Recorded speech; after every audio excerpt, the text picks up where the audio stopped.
नमस्कार दोस्तों, संपूर्ण अकेडमी के यूट्यूब चैनल पर आपका बहुत बहुत स्वागत है। दोस्तों, पिछले वीडियो में और पिछले क्लासेस में हमने राष्ट्रीय उद्यानों से संबंधित सारे ऑलमोस्ट सारे ही राष्ट्रीय उद्यानों को देखा था और जिसकी मैपिंग मैंने आप लोगों को करवा दी है।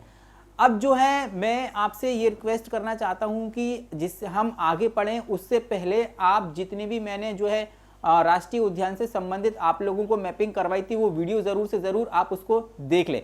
उसके बाद ही हम आगे की क्लास को कंटिन्यू करेंगे और जिसमें मैंने आप लोगों से कहा था कि जो है हर एक राष्ट्रीय उद्यान का सटीक पूर्ण विश्लेषण मैं आप लोगों के साथ में साझा करूंगा। मैपिंग देखो, मैंने जितने भी राष्ट्रीय उद्यान हैं वर्तमान में 12 सबकी मैपिंग मैंने आप लोगों को करवा दी है और मैपिंग के माध्यम से मैंने आप लोगों को ये बता दिया है कि जो है आपके राष्ट्रीय उद्यान कौन सी डिस्ट्रिक्ट के अंतर्गत आते हैं और भी कई सारी चीज़ें मैंने आप लोगों को राष्ट्रीय उद्यान से संबंधित जो है शेयर की थी, आप लोगों से साझा की थी। अब देखो, अपन इस टॉपिक में अब हर एक राष्ट्रीय उद्यान का बहुत अच्छी तरीके से विश्लेषण करेंगे क्योंकि यहां से क्वेश्चन बहुत ज्यादा मात्रा में आते हैं। आई बात समझ में? तो सबसे पहले अपन बात करेंगे मध्य प्रदेश के सबसे बड़े राष्ट्रीय उद्यान की, जिसका नाम है कान्हा-किसली राष्ट्रीय उद्यान। तो अपन सटीक विश्लेषण अब करेंगे। उसके पहले मैं आप लोगों को यह बता देना चाहता हूं कि मध्य प्रदेश जो है, हमारा मध्य प्रदेश जो है सबसे अधिक राष्ट्रीय उद्यान की अगर अपन बात करें, सबसे अधिक राष्ट्रीय उद्यान हमारे मध्य प्रदेश के अंतर्गत ही हैं। आई बात समझ में? किसके अंतर्गत हैं? मध्य प्रदेश के अंतर्गत ही हैं। और सबसे ज़्यादा जो है राष्ट्रीय उद्यान तो है ही सही, और सबसे ज़्यादा वन आवरण वाला जो हमारा वन आवरण वाला जो प्रदेश है वो भी मध्य प्रदेश ही है। मध्य प्रदेश को टाइगर स्टेट के नाम से भी जाना जाता है। क्या जाना जाता है? टाइगर स्टेट के नाम से भी जाना जाता है।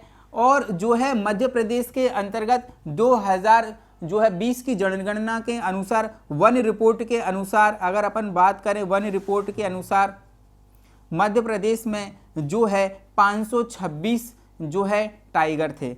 इसके पहले अगर हम बात करें तो कर्नाटक पहले नंबर पर आ गया था, लेकिन कर्नाटक के पहले नंबर आने के बाद वापस मध्य प्रदेश पहले नंबर पर आ गया है। जबकि अगर अपन बात करें, कर्नाटक के अंतर्गत 524 बाघों की संख्या थी, जबकि मध्य प्रदेश में 526 बाघों की संख्या जो है गिनती की गई है। ये कुछ एक बातें मैंने आप लोगों के साथ में साझा की हैं। अब अपन आगे की तरफ बढ़ते हैं और देखते हैं कान्हा-किसली राष्ट्रीय उद्यान में क्या क्या चीज़ें बहुत इंपॉर्टेंट हैं जो हम पढ़ेंगे और बहुत ही अच्छे से सटीक विश्लेषण करेंगे।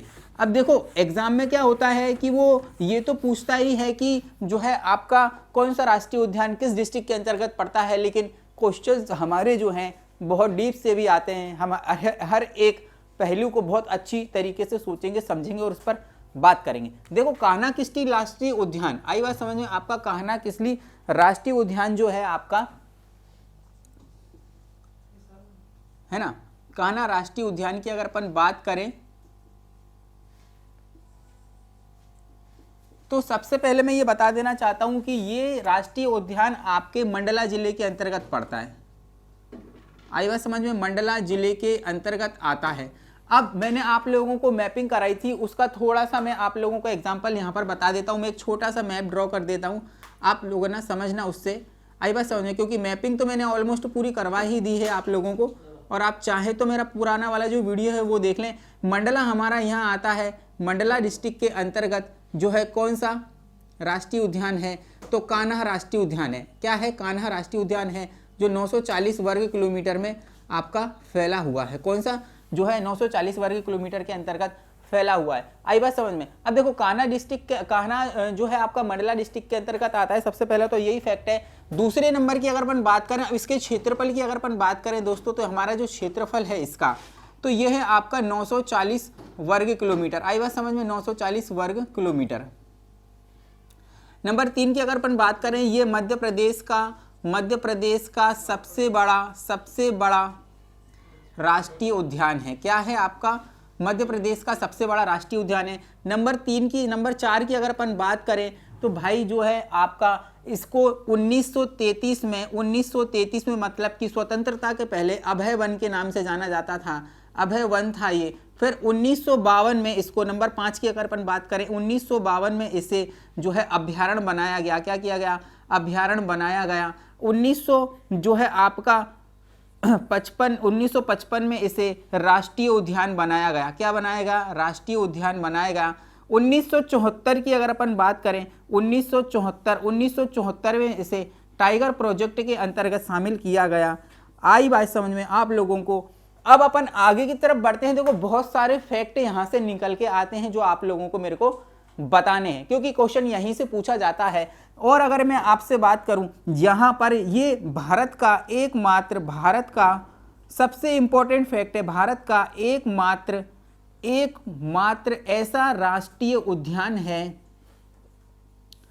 एकमात्र ऐसा राष्ट्रीय उद्यान है जिसने अपना शुभंकर, आई बात तो करें, जिसने अपना शुभंकर लागू किया। आई बात समझ में, शुभंकर लागू किया। आई बात समझ में, जो है भारत का एकमात्र राष्ट्रीय उद्यान जिसने अपना शुभंकर लागू किया, मतलब कि जो है आपका लोगो जिसको हम कह सकते हैं। आई बात समझ में क्या है, और जिसका नाम है बारासिंगा द भूर सिंह के नाम से, भूर सिंह के नाम से ये इसका जो है आपका राष्ट्रीय उद्यान का शुभंकर क्या है, द भूर सिंह के नाम से जो है आपका बारासिंगा के नाम से एक शुभंकर लागू किया है, जिसका डिजाइन की अगर अपन बात करें, जिसका डिजाइन जो है रोहन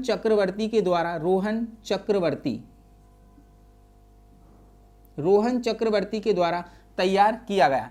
क्या किया गया? रोहन चक्रवर्ती के द्वारा जिसका डिजाइन तैयार किया गया है। आई बात समझ में। आगे की तरफ हम बढ़ते हैं। आगे की तरफ अगर हम बढ़ते हैं तो हमें यह देखने को मिलता है एकमात्र बेडरी प्रजाति का बारासिंगा। अब ये क्वेश्चन आता है,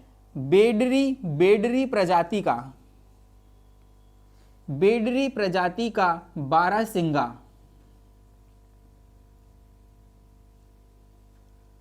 बारासिंगा जो है कहां पर देखने को मिलता है, तो जो है कान्हा-किसली राष्ट्रीय उद्यान के अंतर्गत आपको देखने को मिलता है। आई बात समझ में। तो हमने क्या क्या सीखा? हमने ये सीखा कि सबसे बड़ा है, 940 वर्ग किलोमीटर में फैला हुआ है, सबसे बड़ा है। अभय वन 1933 से 1952 में अभ्यारण्य बना। 1955 में क्या किया गया भाई, जो है आपका इसे राष्ट्रीय उद्यान बनाया गया। फिर 74 में टाइगर प्रोजेक्ट में शामिल किया गया।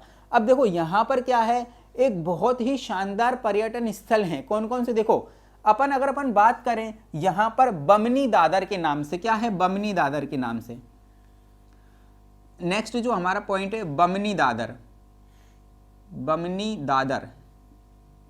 बमनी दादर के नाम से एक सनसेट पॉइंट है। क्या है? Sunset point.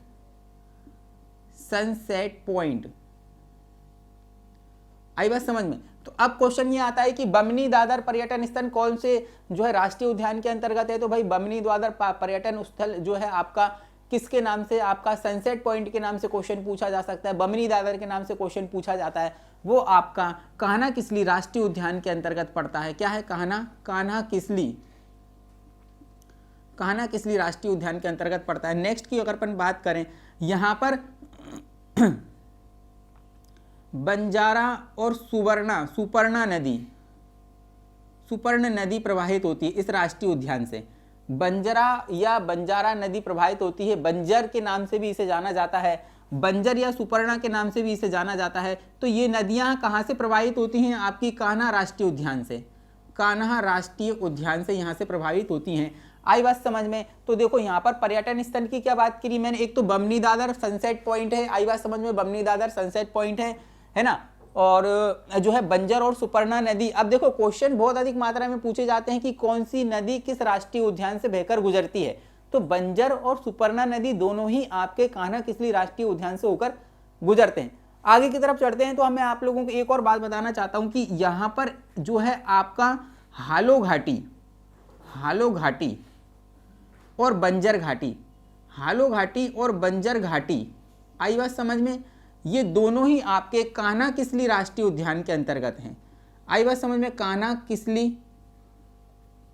कान्हा-किसली राष्ट्रीय उद्यान के अंतर्गत आते हैं। नेक्स्ट पॉइंट की अगर अपन बात करें तो एकमात्र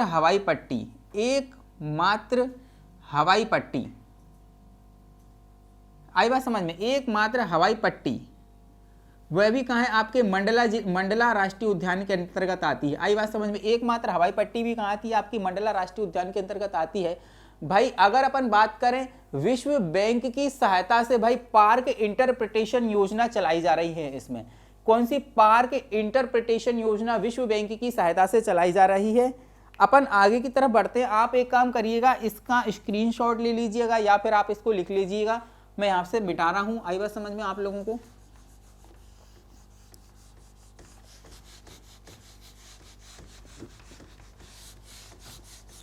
देखो मैंने क्या कहा कि भाई विश्व बैंक की सहायता से, विश्व बैंक की सहायता से क्या किया जा रहा है, इसमें पार्ट इंटरप्रिटेशन योजना चलाई जा रही है। विश्व बैंक की सहायता से, विश्व बैंक की सहायता से पार्क इंटरप्रिटेशन योजना, पार्क इंटरप्रिटेशन योजना इसमें चलाई जा रही है। आई बात समझ में। पार्क इंटरप्रिटेशन योजना चलाई जा रही है विश्व बैंक की सहायता से। तो यहां तक अपन ने बहुत सारी चीजें इसमें देखी है। देखो, और यहां पर क्या है कि एक जीप सफारी भी चलाई जाती है। यहां पर जीप सफारी की अगर अपन बात करें, जीप सफारी भी चलाई जाती है, जीप सफारी भी चलाई जाती है यहां पर। आई बात समझ में। तो बहुत सारी चीजें अपन ने कान्हा किसली राष्ट्रीय उद्यान के अंतर्गत देखी है ना। अब अपन अगर अपन बात करें तो यहां पर जो है आपका, एक तो मैंने आप लोगों को क्या क्या चीज बता दी वो बहुत अच्छी तरीके से याद रख लो, और यहाँ से फैक्ट जो पूछे जाते हैं बहुत ज्यादा मात्रा में पूछे जाते हैं। आई बात समझ में। तो सभी की सभी चीजें आपकी बहुत शानदार हैं और यहाँ से क्वेश्चन जरूर से जरूर आपके एग्जाम में बनते हैं। एक तो सनसेट पॉइंट वाला आपका बहुत ज्यादा मात्रा में पूछा जाता है, एक मात्र जो है बेडरी प्रजाति का बारहसिंगा वाला भी पूछा जाता है ना। और उसके बाद आपसे क्या पूछा जाता है कि ये जो आपके विश्व बैंक की सहायता से कि इंटरप्रिटेशन योजना चलाई जा रही है वो भी यहाँ पर पूछा जाता है ना। अगर अपन बात करें ऑलमोस्ट सारी अपन ने इसमें फैक्ट कंप्लीट कर लिए हैं कि कान्हा किसली राष्ट्रीय उद्यान से क्या क्या चीजें आपकी पूछी जाती हैं। आई बात समझ में। तो अपन अब आगे की तरफ बढ़ते हैं और ये देखते हैं कि बांधवगढ़ राष्ट्रीय उद्यान के अंतर्गत किस किस तरीके के पर्यटन स्थल हैं जो दर्शकों को या जो है पर्यटकों को आकर्षित करते हैं ना। ये सारी चीजें अपन बांधवगढ़ राष्ट्रीय उद्यान के अंतर्गत देख। आइए तो अब बात करते हैं अपन बांधवगढ़ राष्ट्रीय उद्यान की। अब देखो बांधवगढ़ राष्ट्रीय उद्यान जो है बहुत ज्यादा फेमस है और इसके अंतर्गत सरकार ने एक अभी मध्य प्रदेश का ऐसा पहला जो है राष्ट्रीय उद्यान है जिसमें हॉट बैलून सफारी जो है आपकी चलाई जा रही है। हॉट बैलून सफारी से मेरा क्या मतलब होता है, हॉट बैलून सफारी से मेरा मतलब ये है कि आपने कभी भी ये देखा होगा किसी मूवी या पिक्चर के अंतर्गत कि एक बहुत बड़ा बलून होता है, बलून के अंदर एक बहुत बड़ी बास्केट होती है जिसके अंतर्गत पर्यटक बैठकर जो है सैर करते हैं और जो है उसको क्या करते हैं कि भाई देखते हैं। पर्यटन क्या रहते हैं कि पर्यटक जो है दर्शन करते हैं जो है आपके दर्शनीय स्थलों का। तो यहाँ पर भी क्या किया गया है, बांधवगढ़ के अंतर्गत हॉट बैलून सफारी के अंतर्गत जो है बलून के माध्यम से तो यहाँ पर क्या किया जाएगा, उसकी सैर की जाएगी। अब देखो अगर अपन बात करें बांधवगढ़ राष्ट्रीय उद्यान के अंतर्गत, देखो नंबर 2 पर आता है आपका बांधवगढ़ राष्ट्रीय उद्यान है ना। बांधवगढ़ राष्ट्रीय उद्यान, और ये आपकी थोड़ी सी मैपिंग मैं यहाँ पर भी कर दूं। मैपिंग तो मैंने वैसे सारी करवाई दी है, आपका थोड़ा सा मैं बता ही देता हूँ आप लोगों को। आई बात समझ में। अब देखो उमरिया हमारा यहाँ पड़ता है, आई बात समझ में, उमरिया। तो यहाँ पर क्या है आपका बांधवगढ़ है, क्या है आपका बांधवगढ़, बांधवगढ़ राष्ट्रीय उद्यान। आई बात देखो अब यहाँ पर है बांधवगढ़ राष्ट्रीय उद्यान। सबसे पहले पॉइंट की अगर अपन बात करेंगे बांधवगढ़ राष्ट्रीय उद्यान कहाँ पड़ता है, तो जो जिले की अगर अपन बात करते हैं तो जिला आपका कहाँ पड़ता है, उमरिया, उमरिया डिस्ट्रिक्ट के अंतर्गत पड़ता है ना। इसकी स्थापना की अगर अपन बात करेंगे तो इसकी स्थापना 1968 में की गई थी। इसे टाइगर प्रोजेक्ट में कब शामिल किया गया था, तो टाइगर प्रोजेक्ट में इसको 1993 और 1994 के अंतर्गत इसको सम्मिलित किया गया था। आई बात समझ में। अब देखो अगर अपन बात करें यहाँ पर, अगर अपन बात करें तो बांधवगढ़ राष्ट्रीय उद्यान से होकर एक नदी बहती है जिसका नाम है चरणगंगा नदी, चरणगंगा नदी। तो चरणगंगा नदी कहाँ से होकर निकलती है, आपकी बांधवगढ़ राष्ट्रीय उद्यान से होकर गुजरती है। कहाँ से होकर गुजरती है, बांधवगढ़ राष्ट्रीय उद्यान से होकर गुजरती है। अब देखो नेक्स्ट पॉइंट की अगर अपन बात करें तो नेक्स्ट पॉइंट हमारा ये है कि भाई इसमें 2000 वर्ष पुराना बांधवगढ़ का किला कहाँ पर है, तो बांधवगढ़ राष्ट्रीय उद्यान के अंतर्गत देखने को मिलता है। 2000 2000 वर्ष पुराना 2000 वर्ष पुराना आपका बांधवगढ़ का किला, बांधवगढ़ का जो किला है वह आपका बांधवगढ़ राष्ट्रीय उद्यान के अंतर्गत आपको देखने को मिलेगा। बांधवगढ़ राष्ट्रीय उद्यान के अंतर्गत आपको देखने को मिलेगा। नेक्स्ट हमारा जो पॉइंट वह है ये है कि भाई इसमें जो है आपका यह बाघों की नेक्स्ट सबसे ज्यादा मोस्ट इंपॉर्टेंट पॉइंट है बाघों का सर्वाधिक घनत्व। बाघों का सर्वाधिक घनत्व आई बात समझ में आप लोगों को कहां पर पाया जाता है, तो कहां है, वो है आपका बांधवगढ़ राष्ट्रीय उद्यान के अंतर्गत है। बाघों की सर्वाधिक घनत्व अगर पाया जाता है तो बांधवगढ़ राष्ट्रीय उद्यान के अंतर्गत पाया जाता है। और जो है प्रति 32 किलो जो है आपका प्रति 8 किलोमीटर पर आपको एक बाघ दिखाई देगा, है ना, एक बाघ दिखाई देगा आपको। ये मतलब कि बाघों का सर्वाधिक घनत्व अगर पाया जाता है तो क्या पाया जाता है, आपका जो है बांधवगढ़ राष्ट्रीय उद्यान के अंतर्गत पाया जाता है। प्रति 8 किलोमीटर पर एक बाघ आपको दिखाई देगा। नेक्स्ट पॉइंट की अगर अपन बात करें तो भाई तो 32 पहाड़ियों से घिरा हुआ है। 32 पहाड़ियों से कौन सा राष्ट्रीय उद्यान घिरा हुआ है, 32 पहाड़ियों से बांधवगढ़ घिरा हुआ है। मोस्ट आईएमपी फैक्ट है, आई बात समझ में। और इस राष्ट्रीय उद्यान की एक विशेषता यह है, इस राष्ट्रीय उद्यान में कबीर चौरा स्थान प्रसिद्ध है ना, क्या है, कबीर चौरा नामक स्थान प्रसिद्ध है। और ये बहुत ही इंपॉर्टेंट फैक्ट है जो एग्जामिनर पूछता है। देखो इसमें क्या है, एक गौर पुनर्वासित जो है आपकी क्या चलाई जा रही है, गौर पुनर्वासित योजना। गौर एक जो है आपका जानवर होता है, गौर पुनर्वास या संरक्षण योजना इसके अंतर्गत चलाई जा रही है। क्या चलाई जा रही है, गौर पुनर्वास संरक्षण योजना इसके अंतर्गत चलाई जा रही है। बहुत ही इंपॉर्टेंट फैक्ट है, गौर पुनर्वास योजना या उनसे संरक्षण की योजना इसके अंतर्गत चलाई जा रही है। आई बात समझ में। एकमात्र हॉट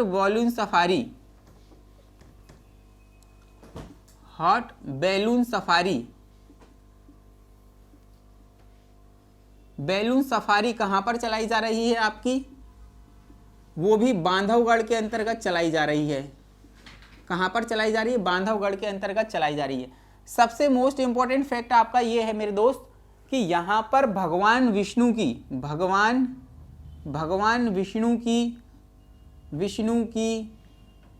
लेटी हुई प्रतिमा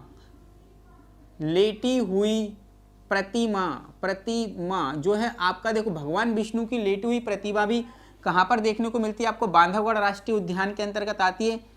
संस्कृत भाषा में लिखे हुए अभिलेख भी कहाँ मिलेंगे आपको, इस राष्ट्रीय उद्यान के अंतर्गत देखने को मिलेंगे। भाई साहब ये सारे के सारे फैक्ट जो है आपके बांधवगढ़ राष्ट्रीय उद्यान से संबंधित हैं, उंगलियों पे याद होना चाहिए जैसे मैंने आप लोगों को समझाया। आई बात समझ में आप लोगों को। अब देखिए क्या क्या चीजें इसमें बहुत इंपॉर्टेंट है, वैसे तो सभी चीजें इंपॉर्टेंट है देखो, लेकिन सबसे ज्यादा क्वेश्चन व्यापम क्या पूछता है आपका, ये लेटी हुई प्रतिमा बहुत ज्यादा पूछी है। हॉट बैलून सफारी अभी इंपॉर्टेंट है, तो हॉट बैलून सफारी की अगर अपन बात करें तो ये अभी जो है लागू की गई है, ये इंपॉर्टेंट फैक्ट इस बार आपकी एग्जाम में बनेगा। ये करंट है, ये करंट का क्वेश्चन है जो मैंने ऐड किया है यहाँ पर। देखो एकमात्र हॉट बैलून सफारी, ये करंट का क्वेश्चन है जो मैंने यहाँ पर ऐड किया है। सभी क्वेश्चन पूछे जाते हैं, 32 पहाड़ियों से कौन सा घिरा है, या इस राष्ट्रीय उद्यान में कबीर चौरा नामक स्थान जो है प्रसिद्ध स्थान है। गौर पुनर्वास संरक्षण योजना कौन से राष्ट्रीय उद्यान में चलाई जा रही है, तो वो आपके मध्य प्रदेश के बांधवगढ़ राष्ट्रीय उद्यान में चलाई जा रही है। आई बात समझ में आप लोग। आइए अब अपन बात करते हैं जो है माधव राष्ट्रीय उद्यान की। देखो माधव राष्ट्रीय उद्यान के अंतर्गत भी बहुत सारी चीजें जो अपन देखेंगे। माधव राष्ट्रीय उद्यान,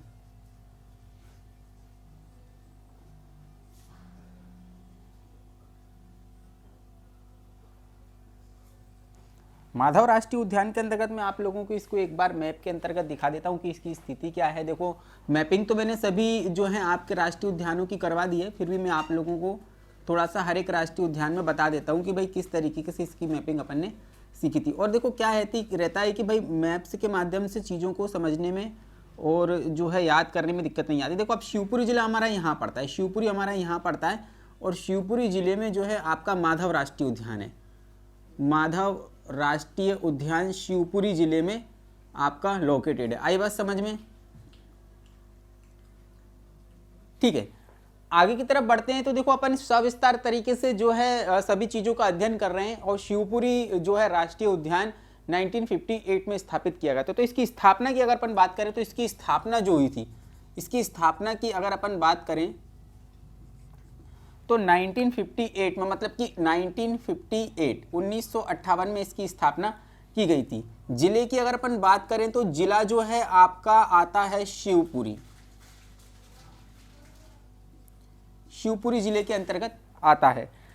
इसकी बहुत ही खास बात यह है कि एक क्वेश्चन आता है स्वतंत्रता के पूर्व, स्वतंत्रता के पूर्व अगर अपन बात करें तो ये सिंधिया वंश जो है उसका शिकार क्षेत्र हुआ करता था, शिकार क्षेत्र हुआ करता था। आई बात समझ में? भाई स्वतंत्रता के पूर्व की अगर अपन बात करें तो ये जो सिंधिया वंश है, सिंधिया वंश का ये शिकार क्षेत्र हुआ करता था। और ये क्वेश्चन मध्य प्रदेश में व्यापम की परीक्षा के अंतर्गत पूछा गया है कि जो है सिंधिया वंश का शिकार क्षेत्र कौन सा राष्ट्रीय उद्यान हुआ करता था। तो ये आपका शिवपुरी में माधव राष्ट्रीय उद्यान सिंधिया वंश का शिकार क्षेत्र हुआ करता था। अब देखो यहाँ पर अगर अपन एक और बहुत ही इंपॉर्टेंट फैक्ट की अपन बात करें तो यहाँ पर जो है आपकी वराही नदी जो है आपकी प्रवाहित होती है। कौन सी नदी प्रवाहित होती है? वराही नदी प्रवाहित होती है। और इसके अंतर्गत अगर अपन बात करें जो है एक बहुत फेमस झील है जिसका पूछा जाता है हर बार एग्जाम में, सांख्य सागर झील, सांख्य सागर झील। और एक आती है आपकी जाधव सागर, जाधव सागर झील।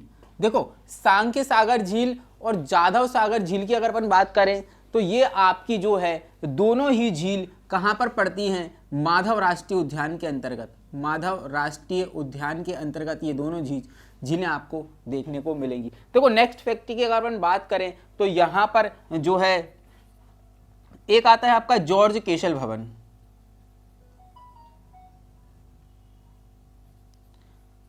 जॉर्ज केशल भवन। जॉर्ज केशल भवन की बात करें या सुरबला की गराही, सुरबला की गराही या तात्या टोपी की समाधि,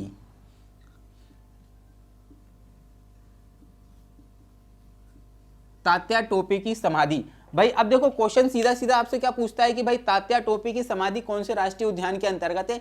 ये एक बहुत ही जो है आपका डीप का क्वेश्चन है, क्योंकि बच्चे उस तरह से चीजों को रीड नहीं करते हैं, फैक्ट नहीं याद रह पाते हैं। अब जो मैं जिस तरीके से आप लोगों को एक एक जो है आपका राष्ट्रीय उद्यानों को बहुत अच्छी तरीके से डिस्क्राइब करके एक एक फैक्टर को याद कराने की कोशिश कर रहा हूं मैं आपको, और ये भी बताता रहता हूं मैं साथ साथ में कि भाई एग्जाम में कौन सी चीज आई है और कौन सी चीज एक्सपेक्टेड आपकी एग्जाम में आने वाली है। अब देखो ये अगर बच्चे कुछ इस तरीके से नहीं पढ़ेंगे तो फिर क्या है कि क्वेश्चंस को याद करने में दिक्कत आती है एक तो उनको, और फिर उनको ये भी नहीं पता चल पाता है कि ये एग्जाम ओरिएंटल चीज है या नहीं है। अब देखो क्वेश्चन कितना डिफरेंट तरीके से बनाया गया है। अब सभी लोगों को ये तो पता है कि तात्या टोपी की समाधि शिवपुरी के अंतर्गत आती है, लेकिन शिवपुरी के अंतर्गत कौन से राष्ट्रीय उद्यान के अंतर्गत तात्या टोपी की समाधि आती है? तो वो आती है आपकी माधव राष्ट्रीय उद्यान के अंतर्गत आती है। कहां पर आती है? माधव राष्ट्रीय उद्यान के अंतर्गत। आई बात समझ में? नेक्स्ट जो हमारा फैक्ट है NH नेशनल हाईवे 25 और नेशनल हाईवे 3, ये दोनों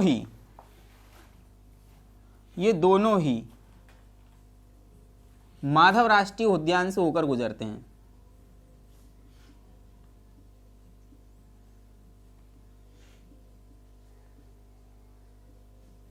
माधव राष्ट्रीय उद्यान से होकर गुजरते हैं।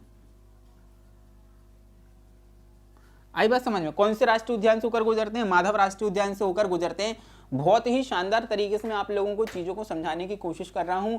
देखो, चाहे अपन बात करें इसकी स्थापना की तो 1958 में हुई है। जिला शिवपुरी में स्वतंत्रता के पूर्व सिंधिया वंश का शिकार क्षेत्र हुआ करता था।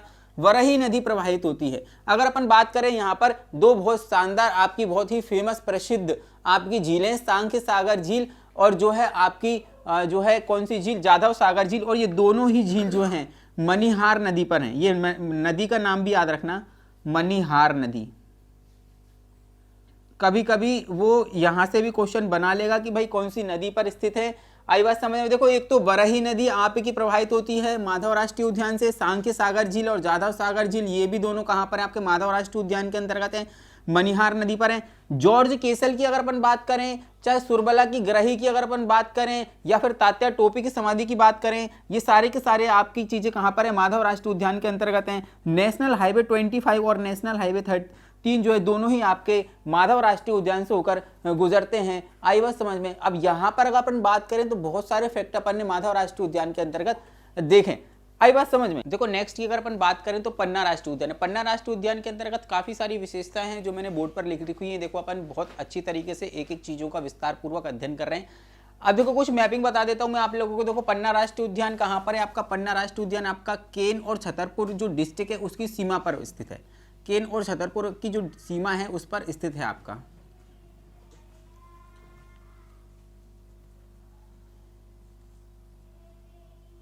यहां पर आता है आपका छतरपुर और यहां पर आता है आपका पन्ना। तो इन दोनों की सीमा पर जो है कौन सा राष्ट्रीय उद्यान है? आपका पन्ना राष्ट्रीय उद्यान है, जिसकी स्थापना की अगर अपन बात करें, जिसकी स्थापना की गई थी 1981 में। कब इसकी स्थापना की गई थी? 1981 में इसकी स्थापना की गई थी। भाई, टाइगर प्रोजेक्ट की अगर अपन बात करें तो 1994 में इसको क्या किया गया था? टाइगर प्रोजेक्ट में सम्मिलित किया गया था। और टाइगर प्रोजेक्ट को याद करने की सारी ट्रिक मैंने पहले ही बता दी है कि कितने भी आपके टाइगर प्रोजेक्ट के में जितने भी सम्मिलित राष्ट्रीय उद्यान हैं उसकी एक मैंने आप लोगों को ट्रिक बताई थी।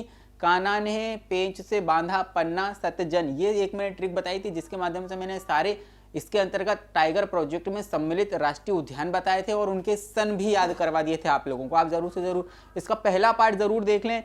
और ये जो विस्तारित तरीके से अपन जो है सभी का अध्ययन कर रहे हैं एक एक राष्ट्रीय उद्यान का, कि कोई चीज छूट ना जाए, तो वो भी आप जरूर से जरूर देखें ये क्लास में। अब देखो, अगर अपन बात करें इसका जो विस्तार है, इसका विस्तार विंध्य पहाड़ियों के मध्य पन्ना एवं छतरपुर डिस्ट्रिक्ट में, पन्ना एवं छतरपुर डिस्ट्रिक्ट के अंतर्गत क्या आता है? इसका विस्तार आता है। इसकी स्थापना की अगर अपन बात करें तो इसकी स्थापना 1981 में की गई थी। टाइगर प्रोजेक्ट की अगर अपन बात करें तो 1944 के अंतर्गत इसको शामिल किया गया था। यह एक ऐसा राष्ट्रीय उद्यान है मेरे भाई, ये राष्ट्रीय उद्यानों का रत्न इसे कहा जाता है। किसे कहा जाता है? राष्ट्रीय उद्यानों का रत्न कहा जाता है आपको। भाई, पन्ना राष्ट्रीय उद्यान को जो है आपका राष्ट्रीय उद्यानों का रत्न कहा जाता है। इसे सरिस्का राष्ट्रीय उद्यान के नाम से भी जाना जाता है। सरिस्का मतलब कि भाई रेप्टाइल पार्क के नाम से जाना जाता है। मतलब कि इसमें जितने भी जीव जंतु जो भी इनका संरक्षण किया जाता है, मतलब कि रेंगने वाले जो प्राणी होते हैं, जीव जंतु होते हैं, उनका संरक्षण इसके अंतर्गत किया जा रहा है। इसलिए इसे सरिस्का क्या किया जाता है? सरिस्का के नाम से जाना जाता है। और इसकी तुलना जो है सरिस्का पार्क से भी की जाती है। अब देखो, अगर अपन बात करें इसके उत्तर से कौन सी नदी बहती है? इसके उत्तर से केन नदी बहती है।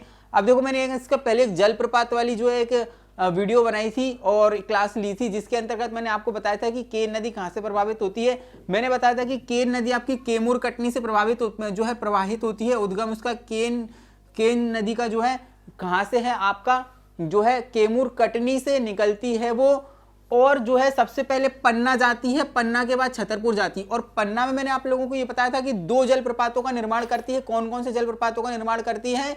एक पांडव जलप्रपात का और एक गाथा जलप्रपात का निर्माण करती है केन नदी, जो कि पन्ना के अंतर्गत जो है स्थित है दोनों ही जलप्रपात।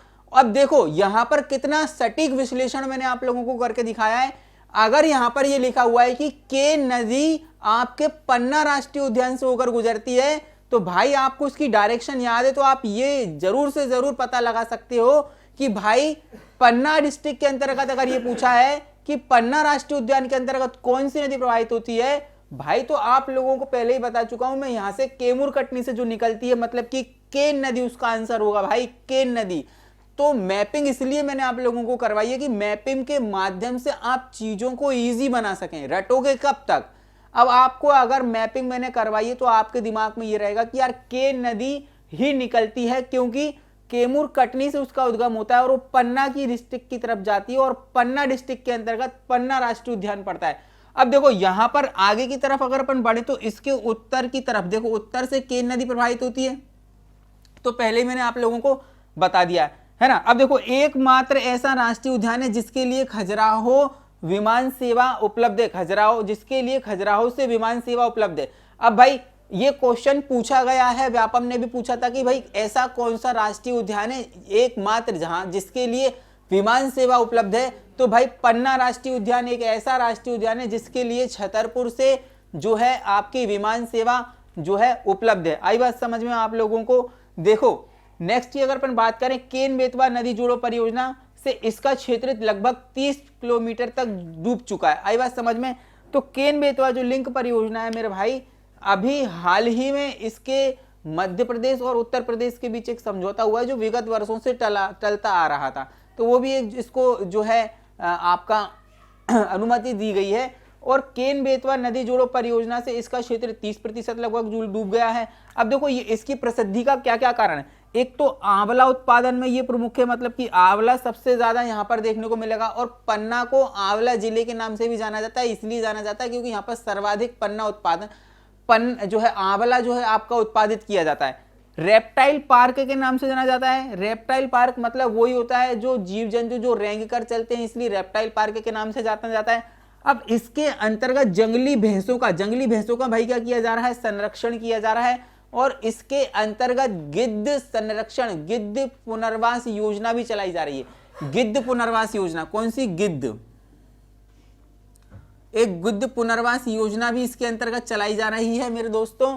आई बात समझ में? अब इसके अंतर्गत एक पांडव जलप्रपात भी है और एक गाथा जलप्रपात, दोनों ही इसके अंतर्गत आते हैं, आपके पन्ना राष्ट्रीय उद्यान के अंतर्गत आते हैं दोस्तों। क्या आते हैं? पन्ना राष्ट्रीय उद्यान के अंतर्गत आते हैं। तो ये सारी की सारी चीजें जो बहुत इंपॉर्टेंट हैं और बहुत ही ज्यादा मात्रा में एग्जाम में पूछी जाती हैं, वो सारे के सारे फैक्ट अपन एक साथ जो है क्या कर रहे हैं, डिस्कस कर रहे हैं। तो आप लोगों को याद रहेगा कि मैपिंग कितनी जो है इंपॉर्टेंट रोल प्ले करती है जीके जीएस के अंतर्गत। आई बात समझ में? बहुत ही सटीक तरीके से आप विश्लेषण कर सकते हैं इन सभी चीजों का। अब बात करते हैं अपन देखो पेंच राष्ट्रीय उद्यान की। पेंच राष्ट्रीय उद्यान की अगर अपन बात करें तो ये मध्य प्रदेश के छिंदवाड़ा और सिवनी डिस्ट्रिक्ट की सीमा पर स्थित है। कहां पर? छिंदवाड़ा और सिवनी की डिस्ट्रिक्ट की सीमा पर स्थित है। और इसका कुछ भाग दोस्तों महाराष्ट्र के अंतर्गत भी आता है। पेंच राष्ट्रीय उद्यान का देखना किस तरीके से अपन इसकी मैपिंग कर सकते हैं। यहां पर अगर अपन बात करें मध्य प्रदेश के अंतर्गत तो इसकी मैपिंग अपन देख लेते हैं थोड़ी बहुत।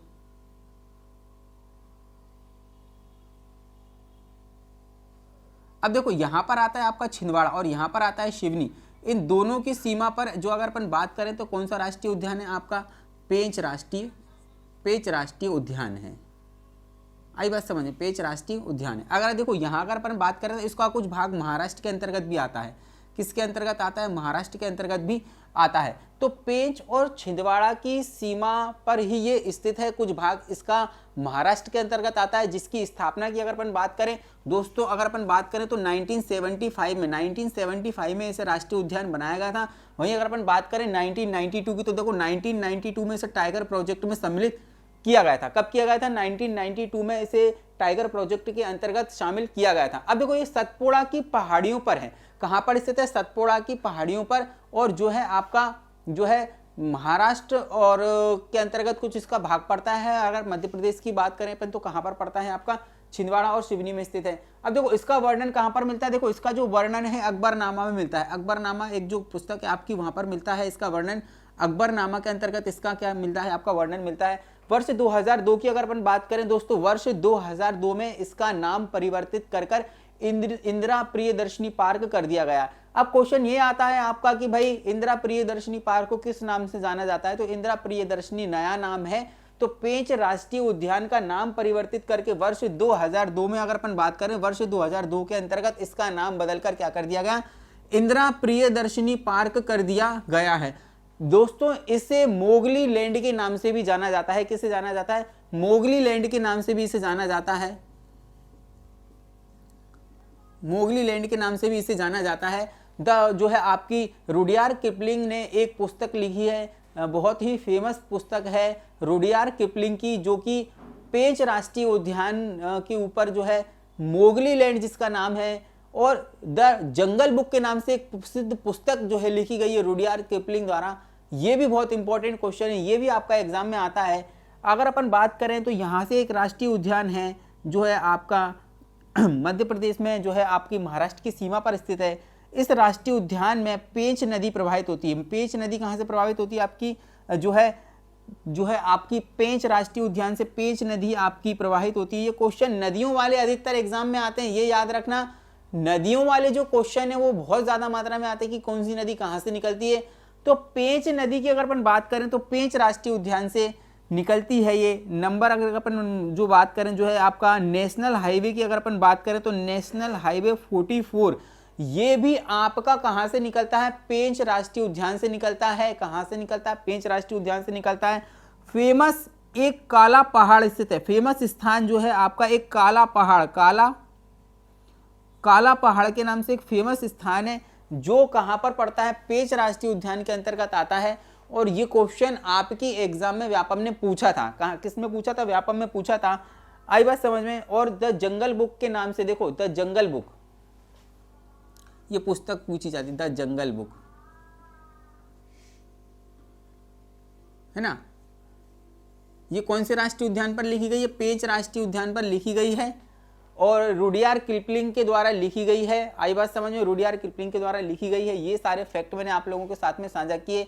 सबसे पहले तो ये याद रखना है कि भाई कौन से जो है सीमा पर है ये, तो छिंदवाड़ा और सिवनी की सीमा पर है। कुछ भाग कहां पर पड़ता है आपका? जो है आपका महाराष्ट्र की सीमा पर पड़ता है।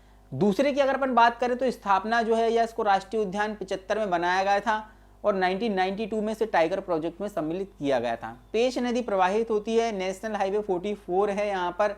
आई बात समझ में। और यहाँ पर काला पहाड़ नाम से स्थित एक जो है स्थान है जो भी बहुत फेमस है। अगर अपन बात करें तो 2002 में इसका नाम परिवर्तित करके इंदिरा प्रियदर्शनी पार्क कर दिया गया। देखो संजय गांधी राष्ट्रीय उद्यान जो है हमारा, नेक्स्ट हमारा जो है संजय गांधी राष्ट्रीय उद्यान है। और देखो यहाँ पर कई सारे दर्शनीय स्थल आपको देखने को मिलेंगे। अगर अपन बात करें, देखो इसकी स्थापना 1983 में की गई थी। सीधी के अंतर्गत आता है संजय गांधी राष्ट्रीय उद्यान, सीधी के अंतर्गत आता है। इसका कुछ भाग आपको सिंगरौली के अंतर्गत भी देखने को मिलेगा। देखो यहाँ पर अगर अपन बात करें टाइगर प्रोजेक्ट में से 2008 में सम्मिलित किया गया था। 2008 के अंतर्गत इसको टाइगर प्रोजेक्ट में सम्मिलित किया गया था। सबसे मोस्ट इंपॉर्टेंट फैक्ट की अगर मैं आपसे बात करूं, देखो अविभाजित मध्य प्रदेश का सबसे बड़ा राष्ट्रीय उद्यान था ये। अविभाजित मध्य प्रदेश का सबसे बड़ा राष्ट्रीय उद्यान था। लेकिन अभी अगर अपन प्रेजेंट की बात करें तो कान्हा किसली राष्ट्रीय उद्यान, जो सबसे बड़ा राष्ट्रीय उद्यान है, मंडला डिस्ट्रिक्ट के अंतर्गत आता है, वो हमारा सबसे बड़ा राष्ट्रीय उद्यान है। अब देखो यहाँ पर अगर अपन बात करें, इस राष्ट्रीय उद्यान में 80% तो साल के वृक्ष पाए जाते हैं और जो है 20% यहाँ पर क्या वृक्ष पाए जाते हैं? मिश्रित वृक्ष आपको देखने को मिलेंगे। अब देखो यहाँ पर कुछ जो फेमस जो है आपके दर्शनीय स्थल इसके अंतर्गत अपन बात करें तो बहुत सारे हैं। इसकी कुछ मैपिंग की अगर अपन बात करें तो जो है आपका जो है सीधी डिस्ट्रिक्ट के अंतर्गत पड़ता है। कहाँ पर पड़ता है? आपका सीधी डिस्ट्रिक्ट के अंतर्गत पड़ता है। और जो है सीधी डिस्ट्रिक्ट आपकी यहाँ पर देखने को मिलेगी। सीधी से अलग होकर सिंगरौली बनाया गया था। तो आई बात समझ में। तो यहाँ पर सीधी डिस्ट्रिक्ट के अंतर्गत कौन सा आता है? आपका जो है संजय गांधी राष्ट्रीय उद्यान आता है। अगर अपन बात करें, देखो इस राष्ट्रीय उद्यान में प्रमुख दर्शनीय स्थल कौन कौन से हैं? तो भुईमाड़ा की गुफाएं आपको देखने को मिलेंगी। यहाँ पर एग्जाम में भुईमाड़ा की गुफाएं जरूर से जरूर आपसे पूछी जाती हैं। देखो अगर अपन बात करें, राजगढ़ी का पहाड़ देखने को मिलेगा और बस्तर का बांध, बस्तर बांध, ये आपके कुछ ऐसे दर्शनीय स्थल हैं जो कई बार एग्जामों में पूछे जाते हैं। जिसमें सबसे ज्यादा पूछा जाता है आपका भुईमाड़ा की गुफा, राजगढ़ी का पहाड़ और बस्तर बांध। ये तीनों आपके कहाँ पर है? संजय गांधी राष्ट्रीय उद्यान में। एक आता है आपका ढोंगा मंदिर। ढोंगा मंदिर की अगर अपन बात करें, रामदाह कुंड की अगर अपन बात करें, कन्हैयादाह जलप्रपात की अगर अपन बात करें, तो ये भी आपके किसके अंतर्गत आते हैं? आपके और जो है संजय गांधी राष्ट्रीय उद्यान के अंतर्गत आते हैं। तो भूला मत यहाँ पर कौन कौन से दर्शनीय स्थल है। अगर अपन बात करें, एक तो भुईमाड़ा की गुफा है, राजगढ़ी की पहाड़ी है यहाँ पर, यहाँ पर अगर अपन बात करें ढोंगा मंदिर है, रामधा कुंड है, कन्हैयाधा जलप्रपात है, ये सारे के सारे दर्शनीय स्थल कहाँ पर आते हैं आपके, ये सारे के दर्शनीय स्थल आपके संजय गांधी राष्ट्रीय उद्यान के अंतर्गत आते हैं। दोस्तों ये जो अपन सीरीज चला रहे हैं जिसमें राष्ट्रीय उद्यान मैंने इतने जो है विस्तारित तरीके से आप लोगों के साथ जो है शेयर किए हैं, और मैं उम्मीद कर रहा हूं कि ये आप जो है बहुत ज़्यादा मतलब कि इस वीडियो को आप लाइक करें, शेयर करें और कमेंट भी करें मेरे दोस्तों। और कई सारे क्वेश्चन देखो यहाँ से निकल कर आते हैं। एक तो क्या रहता है कि कई सारे फैक्ट जो मैं आप लोगों के साथ में साझा करता हूँ ना, तो ये एक साथ कहीं नहीं मिलेंगे, ये है ना, जो मैं आप लोगों को सार संग्रह दे रहा हूँ, यहाँ से कई सारे क्वेश्चन आपके एग्जाम में देखने को मिलेंगे। और इतना मैं दावा कर रहा हूँ कि आप कोई सी भी एग्जाम दें, यहाँ से क्वेश्चन बाहर नहीं जाएंगे। राष्ट्रीय उद्यानों की पूरी पहले मैंने मैपिंग कराई थी। देखो मैंने जो सीरीज चलाई, देखो मैंने सबसे पहले आप लोगों को अभ्यारण्य पढ़ाए थे, फिर राष्ट्रीय उद्यान पढ़ाए थे, उनमें डिफरेंस भी बताया था, और उसके बाद मैंने आप लोगों को दोनों की मैपिंग भी करवाई है कि सारे के सारे पहले एक बार मैपिंग के माध्यम से मैंने आप लोगों को समझाए हैं, पूरी मैपिंग करवाई है राष्ट्रीय उद्यान की भी। उसके बाद हमने एक एक करके हर एक राष्ट्रीय उद्यान को बहुत ही विस्तारित तरीके से सीखा है ना। अब अपन बढ़ते हैं आगे की तरफ। हमारा जो नेक्स्ट राष्ट्रीय उद्यान है वो है सतपुड़ा राष्ट्रीय उद्यान, उसके बारे में हम चर्चा करते हैं। आइए अब बात करते हैं अपन सतपुड़ा राष्ट्रीय उद्यान की। देखो सतपुड़ा राष्ट्रीय उद्यान जो है आपका होशंगाबाद डिस्ट्रिक्ट के अंतर्गत आता है। कहाँ आता है आपका? होशंगाबाद डिस्ट्रिक्ट के अंतर्गत आता है।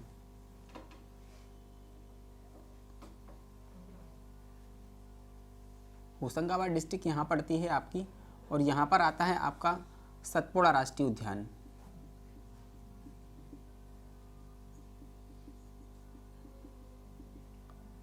ठीक है, यहाँ पर आता है आपका सतपुड़ा राष्ट्रीय उद्यान। देखो इसकी स्थापना की अगर अपन बात करें तो 1981 में इसकी स्थापना की गई थी, और टाइगर प्रोजेक्ट की अगर अपन बात करें तो 1999 में मतलब 1999 में इसको टाइगर प्रोजेक्ट के अंतर्गत शामिल किया गया था।